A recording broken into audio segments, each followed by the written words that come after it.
Good afternoon, ladies and gentlemen. My name is Ron Aladdin. I'm here with the podcast Courage Over Comfort. Everyone has a story worth telling. And today I've got my amazing guest, Tim, here. How you Tim and doing? I are, how you doing, brother? Yes, sir. Good to have you. Good to have you. Thanks for having me.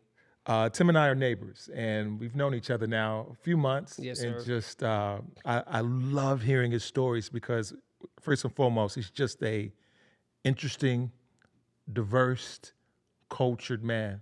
And I'm glad to have you. Tell us a little bit about yourself.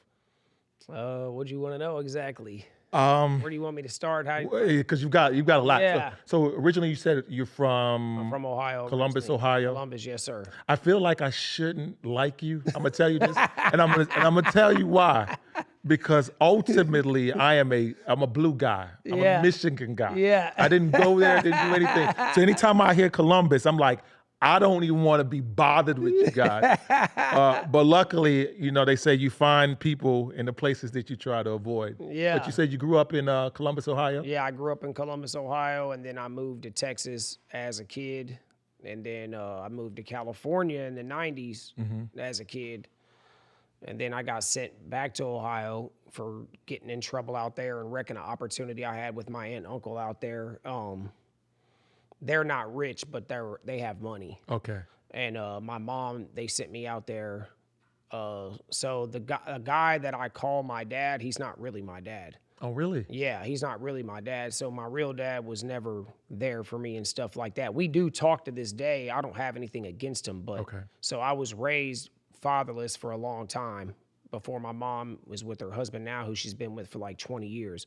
But I went to California to live with my aunt and uncle because I was getting in a lot of trouble, ruined that opportunity out there. Yeah. And then my real father, I guess him and my mom rekindled and were talking. He was like, "Can you send him here back to Ohio and let me try to give him some structure?" And then I went back to Ohio in 1999, 98, something like that. Okay. And I hated being there with him, and nothing against him. It was just like, you know how the Midwest is. It's dark and gloomy. It's ran down.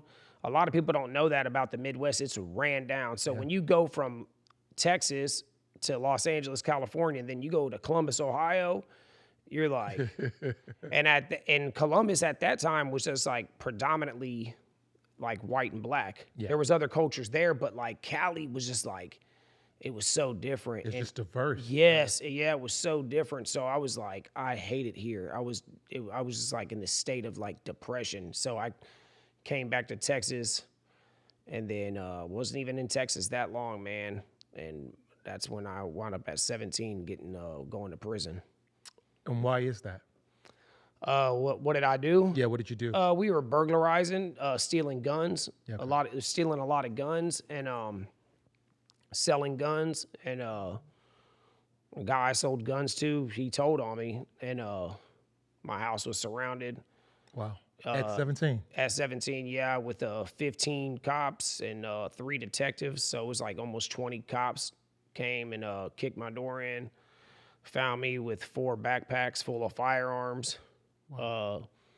Took me to the county, tried to get the feds involved because of all the firearms, but they came and interviewed me, but they didn't pick up the case because I was just a kid. I was 17. Like, it was like not something organized. And then I went to prison here in Texas, and I got 5 8-year sentences for that, but then they ran it concurrent, so it was just 1 8-year sentence. Yeah. And I did almost did the whole thing. I did whole like 8 years? Yeah, I did Okay. like right at 7 years, and then TDC. That's what it's called. TDC, Texas Department of Criminal. It's called TDCJ now, Texas Department of Criminal Justice. Okay. They were doing kickouts, and I was doing what's called a serve-all. So when they give you a serve-all, they don't have to bring you up for parole. And I was working, so the unit I was on, it was called Terrell Unit, but they switched to Polunsky. That's where death row is held. Okay. And I was working on death row at the time, and they called me down to parole, and I like left that Friday. Really, that fast? That fast. It just, oh, wow. That fast. Like, I didn't even want to go to parole. It was crazy, but I had to go. And then I walked in there, and when I walked in the parole lady, I was like, "Bro, can you just give me my answer so I can get out of here and go back to the house and go to sleep?" Because I had just got done working 12 hours. Yeah. I didn't want to be there, but I was also fully institutionalized. So I was prepared to do my whole 8 years Okay. because I was an active criminal in prison. Yeah. I was an active gang member. I was moving drugs. I was full engulfed in prison life. So I did not care if I left that. I didn't. Stayed or left. Yeah, I Either didn't. way. Yeah, I didn't care. So I came home, had to go to a halfway house because I had no family here. Yeah. And they just kicked me right back out to society. No preparation, never paid a bill, never paid anything. And then I came out here and I immediately went right back into selling drugs. What was that? What was the inclination to do that? Like you said, you were already institutionalized. Is that what you knew? I mean, I think you came out at, what was that, 25? Yeah. Yeah, right. Yeah, that's all I knew. And I think it's just ideologies, man. Yeah. Because so prison is about race, right? Yeah. So when I went to prison, when I grew up around in Ohio, it was predominantly white and black on my street, right? African American, however you want to say it, right?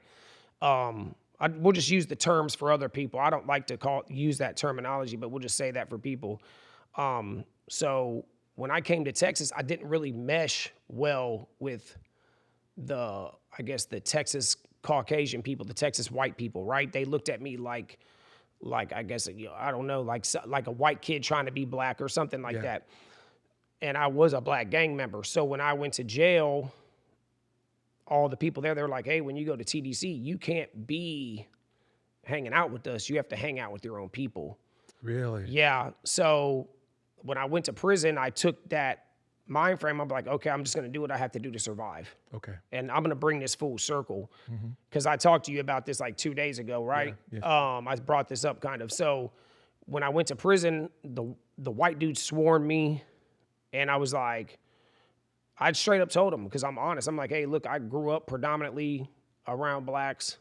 Yeah. I was like, I was in a black gang on the streets. Yeah. I listen to rap music. I'm going to be down with y'all because that's what I'm supposed to do to get home. But I'm not going to get involved in like any like prejudices or get these tattoos. We're not going to do none of that. And they were like, yeah, that's cool. Yeah. Long story short, all that changed because I was slowly, like my cellie was half black, half white. And when I went to prison the first time, prison in Texas is different now. There's a lot other colors. The racial lines are kind of blurred now, right? Because I've been to prison twice. Yeah.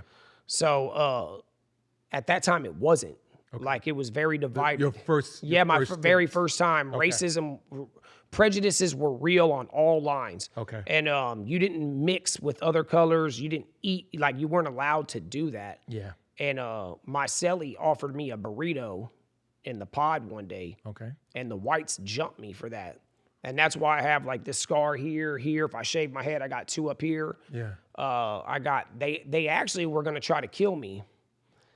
They had paid the Crips to get me to go back in this room, and they were going to kill me. They were going to attempt to kill me at least. Okay. But the Crip they had paid, his cousin and me we were super tight, and he was from Austin. Okay. And he saw us hanging out. This is like, call it God, divine intervention. Absolutely. I believe it was God. Yeah. That guy's name was Ugly Buddy. He called that dude Slim over there and said, what's up with that white boy? Yeah. And he said, that's my homeboy. What's up? And he goes, are you going to ride for him? Which means if it pops off like a race riot, are you going to ride with him? Because you're with us, and he's not black. Yeah. And he's not a Crip either. So Slim was like, man, that's my homeboy. What's up? So he said, these white boys done paid me, but they called them Peckerwoods. Yeah. These Peckerwoods done paid me to come and smash him. What I didn't know was my cellie, who was the shot caller of the Houston clique, had told his homeboys, watch his back, because he knew when he fed me that burrito, he knew what was going to happen. He really did it all on your Really? Yeah. Now, your cellie is black. Yeah, he's half black, half white. Okay. And he really did it on purpose. He really did it on purpose because he saw that I was tormented by being something that I wasn't. I was hanging out around these dudes who were using racial slurs all the time. Yeah. And I didn't grow up like that. Yeah. So it was like I'm here because I'm trying to make it home. I'm a 17-year-old. I'm 138 pounds. Yeah. These are grown, seasoned men who've been fighting. You get what I'm saying? No, it's absolutely. yeah, it's different. So like, I'm just trying to get home, bro. I'm not trying to catch no murder charge. I just want to go home. Yeah. So long story short, these dudes, they had asked me, did I want to go get high with them, smoke some weed? And I said, yeah. So they said, after count time, let's go get high. Okay. And I'm like, bet. But I knew when I said yes, I had this feeling like, what the did I do? Yeah. Why did I say that? So all that other stuff happened after count. They come, they go, yo, Tim, you ready? And when I turned and I looked at them, they just had, so one of my buddies, he had told me that the eyes were the keys to somebody's soul. He said, I don't care how buff you are, how mean you make your face. I can look in your eyes. I can tell if you're a killer. That's real. I can tell who you are. Yeah. I can tell what you're about by your eyes. Yeah. He's like, all that other stuff, those masks, you don't sell that to me. But at this time, I didn't know that yet. But when I saw their eyes, I was like, I felt it. Like Yeah. it was like dread. And I felt like I had lead in my legs. And they're like, yo, you ready, Tim? And I'm like, well, I done already said, yeah. So I'm like, yeah, here I come. And I saw one of them look past me this way over my right shoulder. Yeah. And when I turned and I looked, it was all these dudes from Houston, just big gorillas, bro. Wow. Big jacked up, because there were still free weights in the system at that time, and Yeah. creatine. These are some big. Have you ever seen that movie Bloodsport? No, I have not. I haven't. You know, with Jean-Claude Van Damme? Oh, yes, I have. I mean, that's been years. It's years. Do you remember the guy he fought in the final fight? His name is Bolo, but Yeah. the big Chinese guy, they called Yeah. him Chun-Li. Uh-huh. One of the dudes that was with them was an exact replica of Chun-Li, but black. The exact face, the exact body. His name was Big O. Yeah. And they all came around with their shirts off. And then one of them was like, one of the white dudes was like, oh, what's up, Floyd? And I see Slim, and so I turn and I look, and they're like, they used to call me Little Timmy. Okay. So he's like, check this out. They start telling him, you're going to be able to backdoor him right now. We already talked to the laws. And if he fades this back door, after that, if y'all fuck with him again, then Houston's going to ride on y'all. Yeah. So I'm like, all right, so like a back door is when, like, say me and you fight. Yeah. I got to fight you until you're done. And then your friends, if he wants to fight, I got to fight him until he's done. So it's What's the idea? to try to break you. Okay. To try to break you and extort you, or whatever the case may be is. So I worked in this warehouse, you know, like how the shelves are in like Home Depot or Lowe's. Yeah. That's what was there. There were shelves like that in there. Okay. So I took my shirt off, and like I said, these dudes have been locked up like 10, 15, some of them 20 years. They've been fighting. Their bodies are like steel. Yeah. And when people don't realize that, like when you get around somebody who's say just even a trained fighter, and you go to hit them in their body, they're laughing at you, bro, because they're tough. Their muscles are used to that shit. So, dude, man, I got banged up, bro, for I don't know how long. Yeah. I don't know how I made it through it. I got the crap beat out of me. But what I can say is, when I passed through that, and then I was the only white guy. I was the only guy on that unit hanging out with another race. Okay. The power, the intoxication I got from that, Yeah. to be accepted against all odds, and then start claiming a gang in there, and have respect, and then be on a building calling shots. Yeah. And then to come home and have all that, and then come home, that identity, I brought that out here. And that's why I told you that story. So when I came here, I was like, well, I'm doing that in there. I'm about to do it out Do here. the same thing outside. Yeah. Ah. I'm not about to go work no job. Yeah. You know, I'm not about, and then I was trying to get a job and nobody would hire me. So what did I do? My friends found out I was home. They came to the halfway house to see me. I had never been like a drug dealer before, except for I learned how to deal drugs in jail. So I was like, I was like, hey, I'm trying to, what's popping out here? I want to start hustling. And they're like, okay, well, as soon as you get out of here, we'll put you on. And then go ahead. No. So how long between stints? So I stayed out. I got out. I stayed out until I was 30. Till you're 30. Well, 29. I turned 30 in the county. So about 5 years. Yeah, if even that. Okay. And I went back.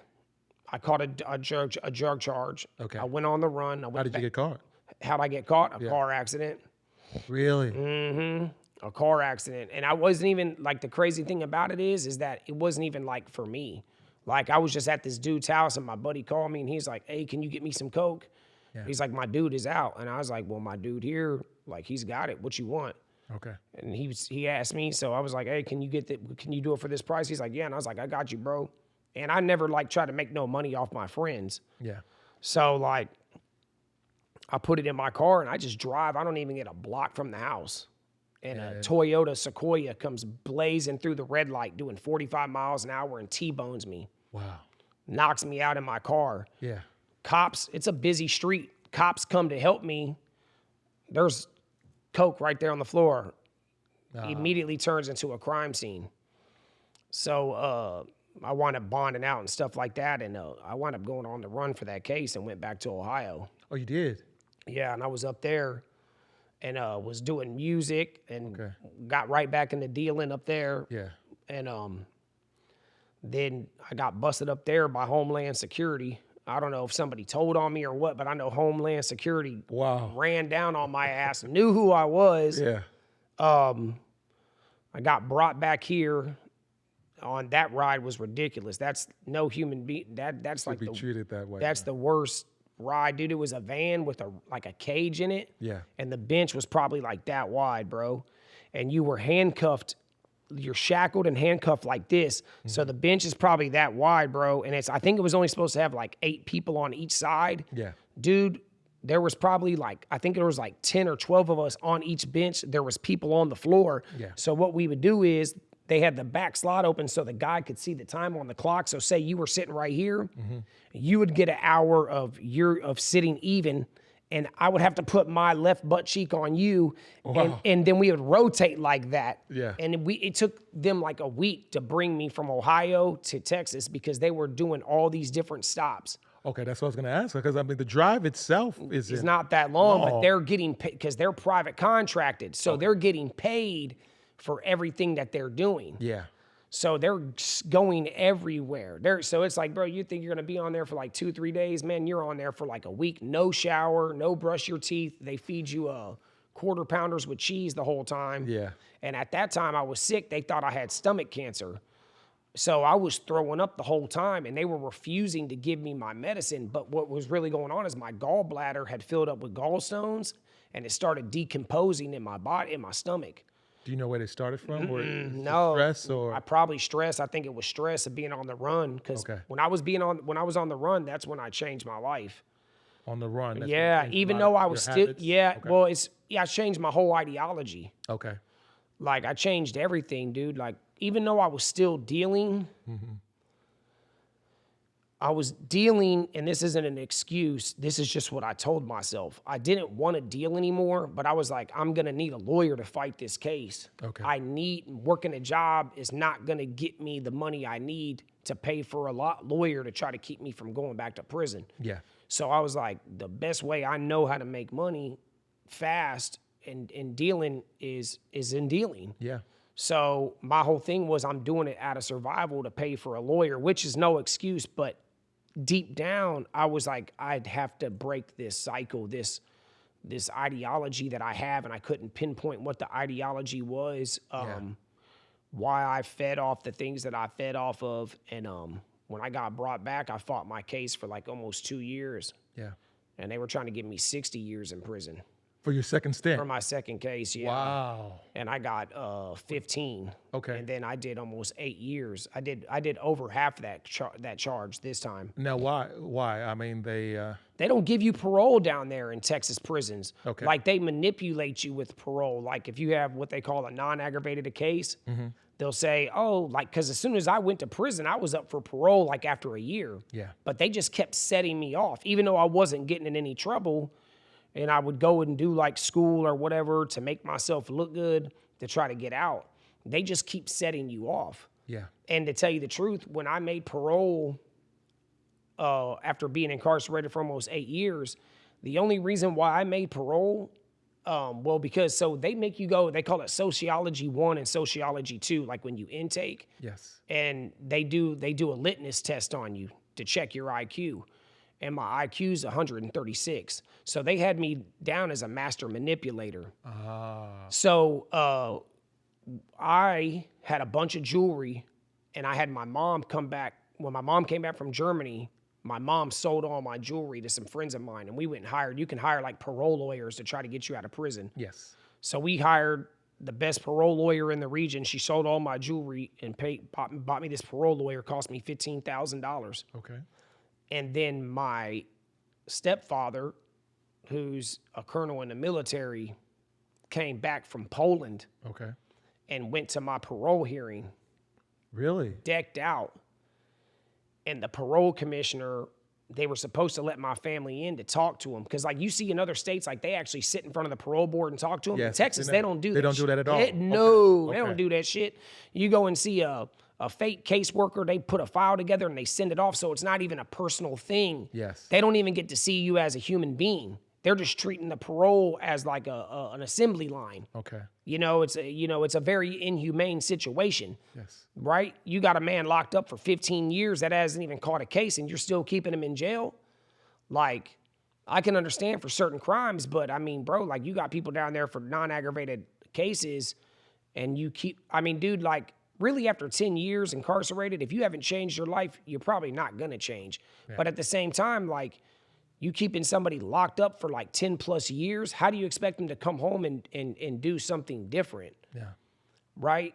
And so that commissioner saw my mom and my stepdad and he was like, a lot of those people are ex-military. Yes. So he saw him and he's like, "Oh, how you doing, sir?" So he introduced himself as my father. He's like, "Hey, I'm Timothy's father." Da da da da. And he's all like, "I'm here. I came all the way from Poland for this." He's like, "I'm deployed right now," and he's like, "And I'm just trying to figure out why he's been in here for almost 8 years on a non-aggravated drug case, and he doesn't even have a disciplinary action on his record. Yeah. Why is he here?" So would you say you wouldn't have gotten out as soon without your stepfather? So they didn't even let them in the hearing. Yeah. He came out and walked up to him and he said, "This is his final chance. I'm going to send him to this program." He goes, "The only reason why I'm giving him parole is because you were here." He goes, "Because if he would have stayed in my region, I'd have kept him in here for his whole 15 years. Wow. Because he was like, he's too smart to be in here." Yes. Because like there's different types of criminals. Like you have a lot of criminals that are just drug users and they break the law. And then you have a lot of, and then you have a lot of criminals who they just had messed up lives. Yes. And that's how they, I guess, act out or something, right? Absolutely. And then like I told you on Sunday, I believe, because I always try to look for the source of situations, right? Everybody scratched the surface. Yeah. But in prison, the reason why prison is messed up is because they tell you what to do. They tell you when to eat. They tell you when to shower. They tell you when you can go to rec. They tell you when you can go to day room. Yes. They're taking your whole like discipline, your schedule setting away from you. Yes. And then your 4 basic necessities of life are met, which is food, clothes, water, and shelter. Absolutely. Then they throw you back out here into the wild, and now you got to deal with bills. You got to try to get a job. And then they manipulate the public saying, "Go ahead." And you've never learned the tools. You've never learned the tools. Yeah. You've never learned the tools. And then they say, well, these businesses are going to hire you because they get tax credits. Those people don't care about them tax credits. Yeah. They don't care about them. They see you got a certain look. Yeah, there are offenders that get jobs. Yes. But that's a very small few. So when you come out here, you basically got to be prepared for yourself to just say, "I'm going to fade whatever comes with it." And you just have to basically say enough is enough. Like, I'm not going to deal no more. Or I'm not going to get high no more. Yeah. Like they got a saying in there, like for people who use drugs, yeah, you might not be using, dope now, but the devil's outside in the parking lot doing push-ups waiting for you to get out. Yeah. So, Yeah. I mean, it's you got dudes that get out of prison after doing 20 years and they go down to the Greyhound bus station and they ain't even been out on the streets an hour and they're shooting heroin. Yeah. And then they get arrested and come right back to prison. You tell me why that person did that. Because they don't have the tools. They're scared to come home. Scared. It's so interesting that you said that. There's I guess a neighbor of ours who I had a conversation with him said that very thing. He'd been in jail for, I want to say he said been 40 years. Yeah. And he was so scared to come out. He didn't know what to do with himself. And it was a daunting task. And I never even really thought about it in that way. And because you have everything, like you said, everything's organized. They provide you everything. And so the idea of having to work at these things on your own, it scared him to death. And it's the same thing with the military. That's why, like, when I went back to prison, there was a lot of vets in prison because the military is just like, you're a government, you're a GI. They tell you what to do. Yes. Then you get deployed and go to war. You were a mechanic in there or something. You didn't really fix on nothing. They didn't really give you no tools. Yeah. Now, all of a sudden, your contract's up. You're out the military. What are you going to do? Now you're a civilian. Yes. They were telling you did everything they told you what to do for 4 or 5 years. Absolutely. Now you got to do it all yourself, and they don't even have the tools. So what do they? A lot of them do. They turn to crime, or they didn't deal with the stuff that they saw, Some of the psychological, what was it, PTSD and things. the PTSD and everything else. And next thing you know, they're in prison. Wow. They're in prison. That's like vets is like the #1 like suicide rate right now. I think it's like 3 or 5 or 6 vets a day committing suicide. Yeah. Or they're breaking the law and going to prison and they're in jail. Yeah. And, you know, and it's just a whole like they say like prison is for profit. Like they did used to have private prisons. I don't think they really have any anymore. I think they outlawed them. I'm not for sure. Okay. I don't think Texas has any at all. Okay. But the way prison is for profit is the manipulation from the government because they get all that money from taxpayers. Yes. Right? And they say they're going to put it into prison. They ain't putting that shit into prison. They're not doing anything to change inmates. And of course, you have to want to change. But if you're not offering me the tools, you know, how do you expect somebody to change unless they really in their own right internally? Yes, want to, in some sense. Yeah. When I made parole, bro, the day I walked out of prison, because I was at a program. Yeah. In Richmond, Texas, it's called the Carol Vance program. I'll give them a plug. Yeah. It's a Christian-based program, but there's other religions there, Islam, everything, right? Yeah. And a lot of people come from the outside. They call it the free world. So a lot of people, like say, like you will come in and mentor people, talk to people, donate. And dude, the last week when I finally found my release date and I was about to come home, that last week I was there was the hardest week of me ever being in prison ever because I did not want to come home and break the law, but I was so scared because I had never did nothing else. I had never lived a positive life. I was so scared that if it got too hard for me, I was gonna break the law again. And I did not want to go back to prison. And the day I got released, like when they put the ankle monitor on me and everything, and I was leaving, dude, it's like probably damn near 50 dudes in the day room waiting for me. Give me a hug. All dudes I had did time with on the real unit. They're like, yeah, you know, everybody loved me. Like, cause I was that type of dude that was cool with everybody. Yeah. And I would give you whatever if you needed it. Like I'm just that type of guy. If I got it, like, you know, like I'm just that type of guy. And man, I was crying because you know how like a lot of soldiers that have been deployed and they lost friends, they have survivor's guilt. Yeah. Like, when you make parole and you have friends that are never getting out, you have survivor's guilt because those guys, you cared about them so much. Some of them you would die for. Yes. Right? Mm-hmm. Like I was in 5 riots in prison. Like, and now I'm leaving you. Me and you are been friends and for. You've been we've been holding each other down, bro. If I ain't got it, you got me. If you same thing, and now I'm leaving you, and you're never getting out. Yes. Like you have a guilt, like you're down. Oh, man, I'm leaving my brother behind. And people don't talk about this shit. Like even ex-inmates, I listen to a lot of shows, and they do not talk about the survivor's guilt you have of your friends that are still incarcerated and how it fucks with you. So let me ask you this question. Why don't you think they do it? Like, what do you think the problem is? I don't know. Maybe they haven't thought deep enough about it. Yes. The survivor's guilt. Yeah. Or, you know, I don't understand why. I still deal with it to this day. Mm-hmm. Like I have friends that I still write in prison to this day, and I still have, man, probably at least, and I've been home almost 6 years, probably at least 3 days a week now. It's gotten easier. At least 3 nights a week, I have dreams that I'm back in prison. Yeah. And I'm there with them in the chow hall, and it's like, so I'll wake up sweating, and my girl will be looking at me. She'll be like, you all right? What's going on? Yeah. And I'm just like, yeah, I'm good. Like, so go ahead. What changed for you after this second stint now? Like, so one of the things that we talked about on Sunday is you knew you didn't want to go back. Yeah. But you also didn't want to go back into an old lifestyle that you had. What was that inclination within yourself that brought that about? Because when you are in prison, prison is easy, bro. Yeah. Like once you do 5 years in prison, Yeah. after that you're in the zone, right? Like, and anybody who's done a significant amount of time will say that. Like the first 4 or 5 years is the hardest because you're hoping to get out or whatever, and then once you're in there half a decade, you're like, shit, I'm here now, bro. Whatever, it is what it is now. You're fully set. Yeah. It was the fact that I didn't want to be incarcerated anymore, but it was like my mom, like seeing my mom get older. And like when I was going back to prison this time, my mom, you know, she had a long talk with me over the phone because she had got some illnesses.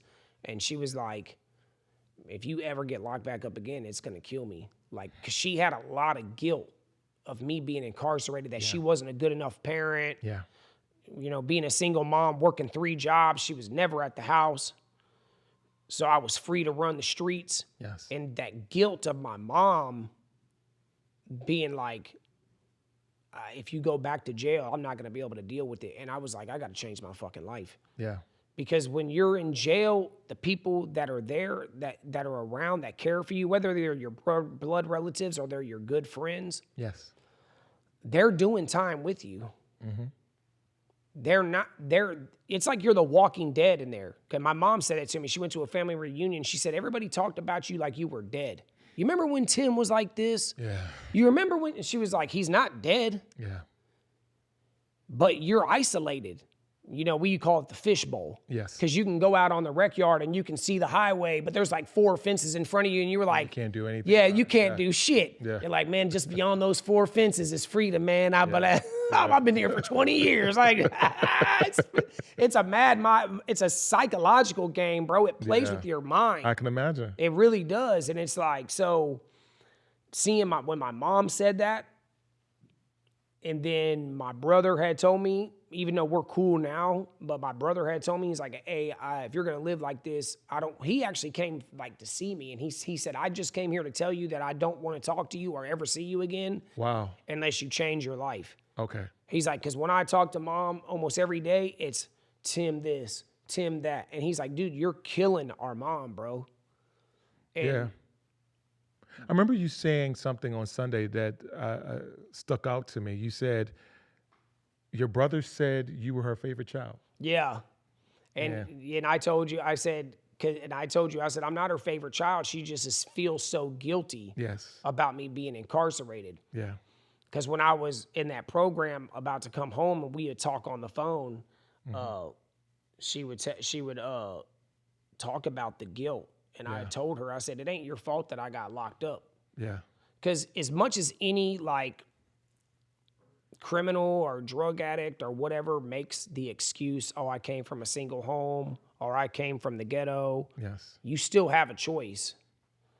So true. You, even though I'm not saying that it's not hard, you still have a choice. And that's what people need to start talking about. Yeah. You have a choice to break the law, to pick up that dope.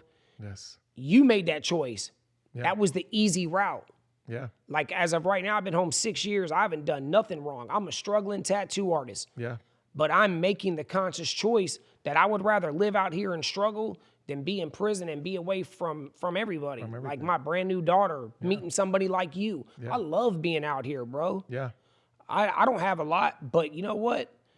You have. Yeah, what I have, I'm thankful for, and I thank God for it every day. Every day, I thank God for the struggle. I love that. You know, and that's what you have to stop with the victim mentality. You have to. You have to. You have to stop, bro, and you have to make the conscious decision to make the hard choice. Absolutely.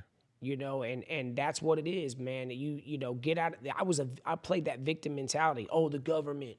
Oh, this. Oh, my mom was single. We were poor. You don't understand. Yes. Man, there's people in Africa right now that don't even see running water. What you talking about? And that's the big thing. I think sometimes, and you're absolutely right. Different contexts, but the same thing. I played the victim card for a long time. And when you can take the time to look at yourself in the mirror, you really understand how powerful you are and who you're supposed to be. So that says a lot to me. You talked about being a tattoo artist. How did you get into doing tattoos? Prison. Really? I was looking for a way to. I was addicted to hustling because the lifestyle it provided me. So I was like, how am I going to be able to provide this lifestyle for myself and not hustling, right? Yeah. You got to switch addictions. So I had never been an artist, and there was a couple of artists there, and I said, hey, I'll pay y'all to teach me how to draw. Really? And That's how it started? That's exactly how it started, was money motivated. Okay. I just want to make some money. I didn't need the money. I had commissary. People, my family was sending me money. Absolutely. And I started drawing. They said, Tim, you ain't got to pay us nothing. Just do what we tell you to do. Started drawing every day. They said, just do, I think it was Einstein or somebody that came up with like the 80-20 rule or something like that. Yeah. I forget who it was, but just, after 10,000 hours, you're a master. You're a master at it. Yeah, so absolutely. They were like, just give us 20 minutes a day. But I'm sitting down every day. Next thing you know, like within like 3-4 months, I pick up a tattoo machine. Did you even, so you started the process, but did you even know where it was going to lead to initially? No. And the idea, like you said, you didn't need the money, but you were thinking about getting the money. But just doing that, just the consistency of doing that has led you to what you do now. Is what I do now, yes, sir. That's very interesting to me. Which is put life forever art on people. Yeah. Like I told you, and I don't think we have long left, but I'm the type of person I kind of will like quit on things because I'll be like when we were talking the other day, what is the point of me working out all the time? I'm just going to get old and die anyways, right? And that's not a good way to think. So I had got stagnant. I'll get stagnant at times, right? Yes, absolutely. And because motivation is fleeting. Yeah. Motivation gets you in the door. Yeah, but it won't keep you. No. Yeah. But won't keep you consistent. Yeah. Discipline, persistence, that's what keeps you in, right? Yeah, absolutely. So, damn, why was I saying that, dude? Oh, so I was getting stagnant in tattooing. I'm like, man, do I really want to see myself as a 50, 60-year-old tattoo artist, or I want to do something else? Because I told you, I've always wanted like to be bigger, right? Yes. I don't want to die with a grand little plans. Yeah. I want to die with the bang, right? I want to pay it forward, right? And then it was last year. It was either this year or last year. Yes. They found a woman.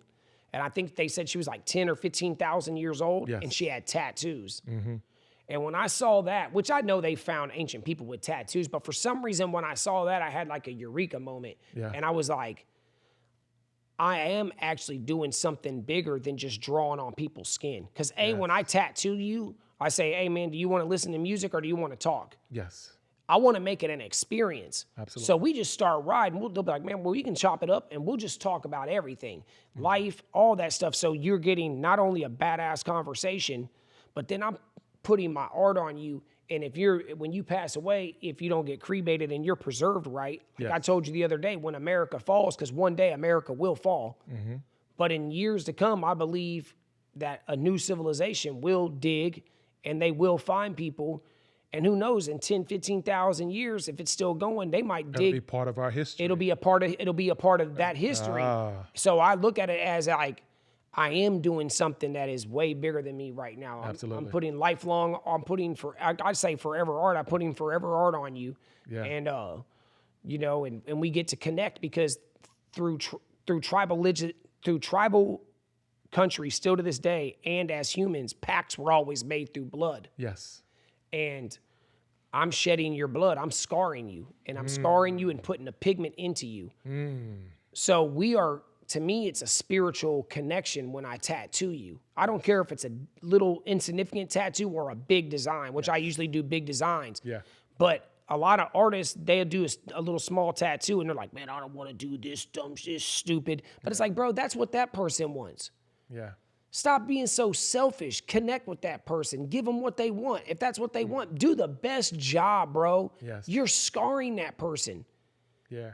And they're giving of themselves in a vulnerable way. Yes. Yes. And you can tell, you'll see them sweating and nervous, and Yes. they'll hear the machines go off, and they'll be like, and and it's like, bro, like you're and so yeah, bro, that's where it led me to where now I look at my tattooing as like a spiritual journey. I love that. To inflict pain on somebody. Yeah. And a beautiful pain. Yeah. And now they have this lifelong art. That's a walking billboard for you, bro. Absolutely. Anywhere they go, Yeah. Like how that one guy just said he was in Egypt. Yeah. Just say if I tattoo him Yeah. and he goes to Egypt or he goes to another country and then people are like, where you got that done? I got that done in Austin, Texas, man. Blah, blah, blah, blah, blah. He done now went on a 13, 15-hour flight to a whole another area that I'll never be able to go and telling people about my artwork, but people don't look at it that deep. That way, yeah. And honestly, that's when you talk about your grand plans, and as you were talking about that Sunday, you are within your grand plans. And there's levels to it, of course. And do we want more or not want more? You know, that's neither here nor there. But I think that you are in that amazing place. So there's a couple questions I'm going to ask you before we end. The first thing is, what was your courageous moment? What was the moment where you knew that you had to be courageous that changed and defined your life and where you are right now? Courageous, so you have, I always say you have two pathways, and you talked about it a little bit earlier. Yeah. You have this easy path where everything is just laid out in this comfort, and then there's these tough decisions that we make. There's no real results that you can see visibly, but you just trust that in going to that moment, it'll change your life. Okay, so I'll just be straight up honest with you.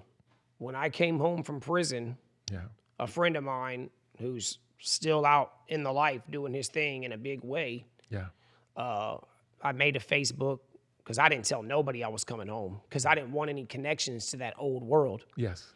Because I didn't want anything to tempt me. They say you go in a barbershop long enough, you're going to get a haircut. Absolutely. So I'm like, I don't want to talk to these people, right? They didn't do anything to me, but I don't want to be around that anymore. So I got to cut it all off, person, places, and things, right? Yes. And so proper preparation prevents poor performance. So I'm like, I've been in this program 18 months. It was like 22 months, actually. I'm like, I'm ready to come home and do the right thing. Yes. So I make a Facebook with my real name on it. I no longer have that Facebook. It's my like tattoo Facebook. But so he hits me up. He's like, bro, you're home? And I'm like, yeah. And he's like, man, come hang out. And I was like, I'm on an ankle monitor. I can't leave the house. I'm on lockdown.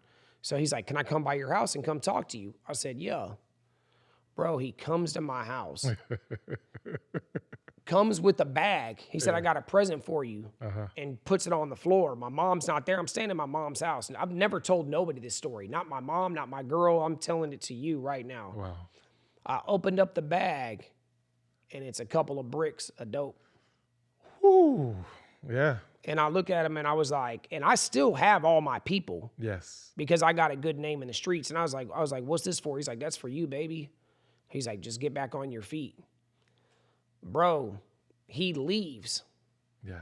And leaves it there. And I sat there, and it was just this dread that was over me. I was like, what the fuck? Like, excuse my language. Yeah. And I called him, and I said, bro. Come. He's like, just meet me, give it back. So I said, no, come get it. Yeah. Get it out of here. Yeah. And dude, he came and he took it back. But it was like, all I thought about was all the promises I had made my mom. Yeah. All the promises I had made myself. And, you know, so that was, I could say, my courageous moment. That was my true test that I knew I was. And you needed that. That I knew I was ready to handle the stress of this life. Yes.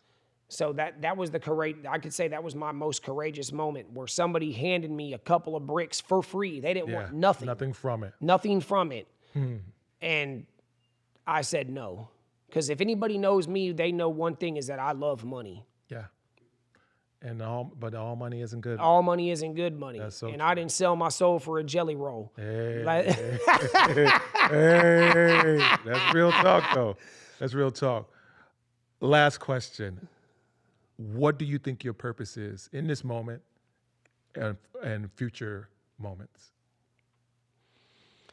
So I did a program called Toastmasters in prison, right? It's a speaking program. A lot of salespeople do it and stuff like that. And I told you this on Sunday. A lot of people have told me since I was a kid, they always tell me, like, you're meant to do more. Or like when you walk in a room, people stare at you. People want to know who you are. Yeah. Even when I was in prison, I told you a lot of older guys that I looked up as father figures. Even when I went back, like when I got this tattoo on my face. Yeah. A lot of my buddies in there, they were like, why are you tatting up your face, bro? Like, you're too good for this life. Like, why are you still trying to be a criminal? Yes. And that's why I told you to this day, I don't tattoo people on the face and stuff like Yeah. that. Like, you got to be covered. Like, and then it's like, man, you all right, whatever. But otherwise, I'm not tattooing your face, bro, because this is a decision. It's a deal breaker. Yes. There's people that don't want to deal with you. Yeah. But what I've noticed is I'm an energy person, and I can tell if you're a piece of crap or you're a good person. But when I got involved in Toastmasters and I really learned how to talk and connect with people, and I don't think I had said that to you on Sunday. I meant to say it to you. If it wasn't for Toastmasters, I wouldn't have talked to you in the apartments. Yeah. Toastmasters allowed me to learn how to speak and open up and identify with people on a way of, because I still had a lot of insecurities. Yeah. Get out of your shell, essentially. Yes. Like, if you hadn't been to prison or you hadn't been to this, like, I would put it off as, oh man, I ain't dealing with that dude. But really, it was an insecurity on me. Absolutely. Because I didn't want you to know and look down on me. Yes. Like, oh, this dude's a criminal. I can't trust him around me. He might try to steal from me. Yeah. And that's not a bad thing, because I put that ball in your court by being a criminal, right? Yes. There's two sides to every story. You know, there's two sides to every coin, bro. So I see that. So Toastmasters allowed me to be able to get out of that insecurity. Yeah. And talk to people like you, talk to other people and just be able to talk to anybody. Everybody has a story. And so my purpose, I believe, is through tattooing and through just talking to people, is I just want to try to connect everybody, because I believe that's why we're here. Yeah, man. I believe the politics and all the stuff that's going on in our country right now is dividing people so much. The tension is so high. Yes. And it's like, I just want to try to be a conduit through whatever I can to try to connect and bring people back together to where we can just, we're not always, like me and you said, we ain't going to agree. We don't agree with everything. But you're your own person. You got the right to think what you want. You know, that's why I believe in freedom of speech. Like, Absolutely. You say what you want, bro. Like, you know, people are like, oh, that's hate speech. If that person's saying hate stuff, that's it. That's their business. That's their prerogative. And if they're not putting their hands, I don't have to receive it. And I don't have to receive it. As long as they're not committing violence against you, let them say what they want to say. Yeah. Because that is their cross to bear in the end. Absolutely. And they're only driving people away. I believe this is I believe that I'm a spiritual entity having a human experience. Amen. And I want to connect with as many people as I can and just connect with people, bro. That's it. Just everybody sit down and chill and talk it up. Like, you know, we're in a bad place right now in this society. I believe that we're in a bad place. And if tattooing can bring, dude, art has brought everybody together. Football. Yes. Football ended racial tensions. Yes. Music has ended racial tensions. This art has brought people together, dude. Yes. And that's what I'm just trying to do. It's just bring people together, and that's what I want to be used for. I don't care if I make money. Like, I don't care if I get rich. Yeah. I would like to make a living and be home with my daughter, because like me and you talk about time a lot. Yes. Time. I think time is our most valuable asset. And understanding that is really true. So that's where, you know, that's where I'm at right now in my life, is just about connecting with people, bro. I love that. And just, that's it. That's all I can say is my thing is to connect with people. I've had a hard life.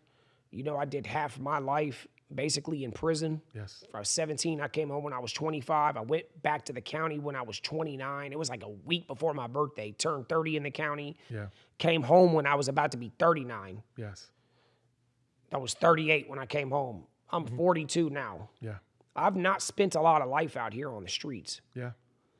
And But the time that you're spending out here, you're making it valuable. I'm making it count. Yeah, I love that. I'm making it count. And I don't know how much time I have left on this earth. You know, man, we live to like, I think we're living to like, the average man's living to like 75, 78 now. Oh, yeah. Oh. So like, I hate to bring that up, but it's like, how I look at it is like, I'm 42.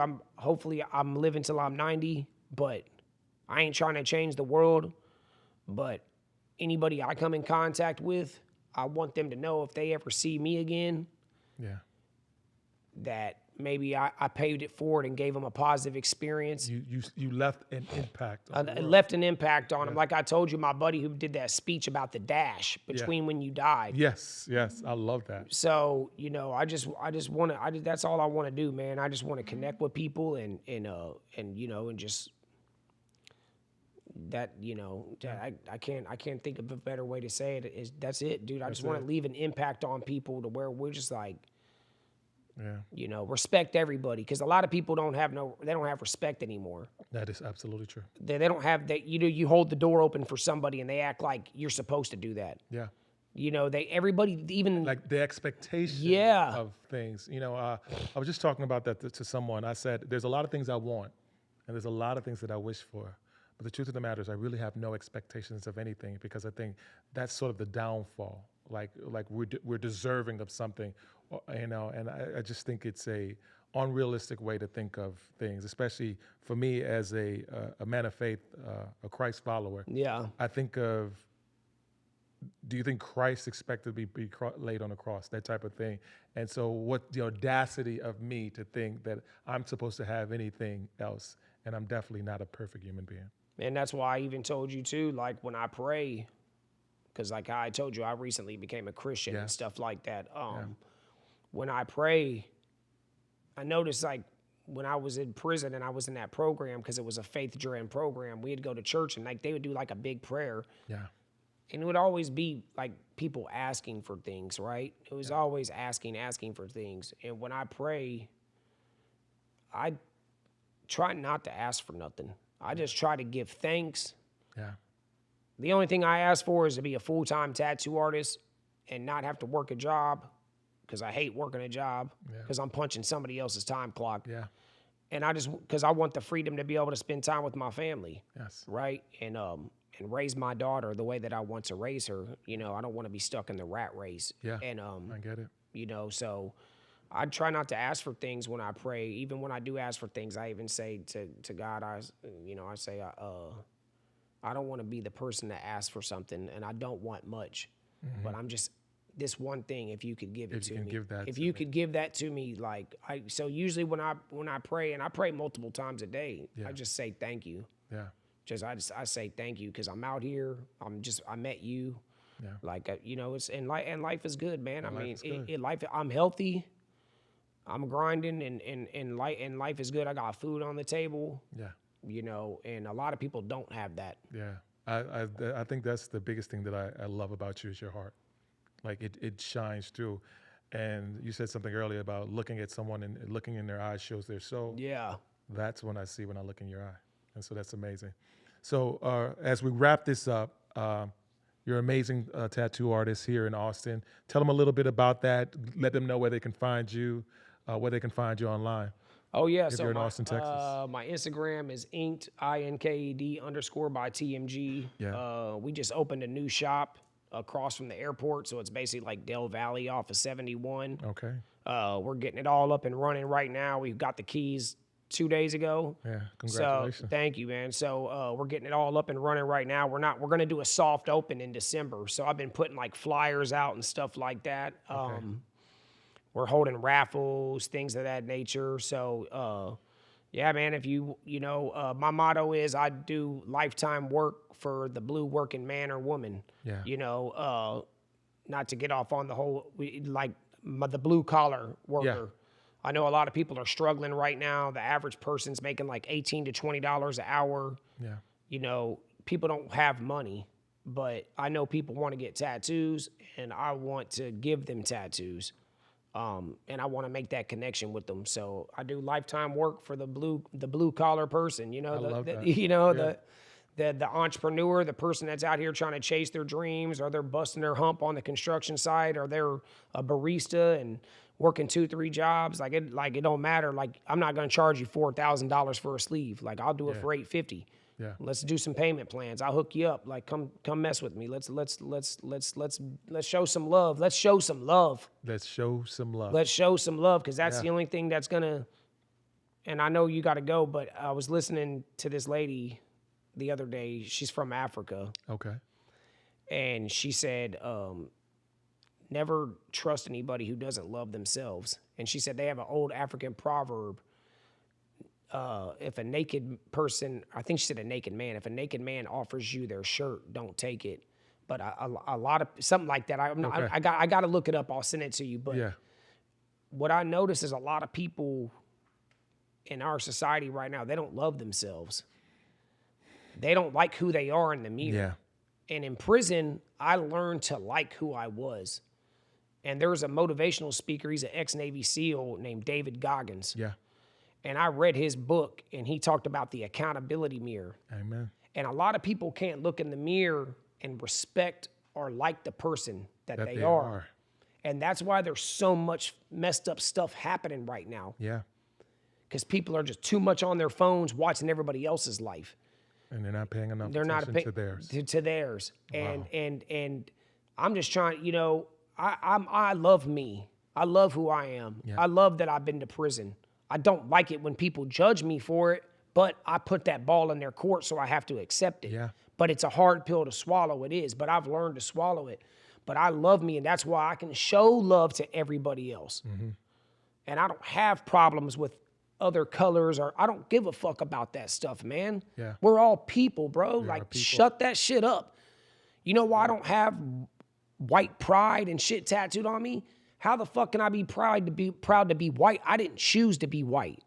I'm proud of my accomplishments as a human being. And who you and are. who I am. Yeah. And that's why I don't get caught up in that shit, because you didn't choose your parents, you didn't choose that. Yeah. I didn't choose me. Yeah. But you chose who you are now. But you know what we chose?